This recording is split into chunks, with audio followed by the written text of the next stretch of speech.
Magnus Sicilian, Old Sicilian variation. e4, c5, knight f3, knight c6, d3, white goes for a King's Indian attack with g3 next. g6, the Old Sicilian variation. With a later e5, the Botvinnik setup is excellent.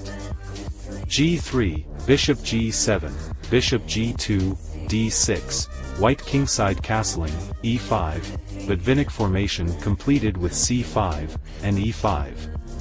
c3, knight g, e7, a3, black kingside castling, b4, a6, knight b, d2, h6, preparing bishop e6, and f5, later, gaining space on the kingside.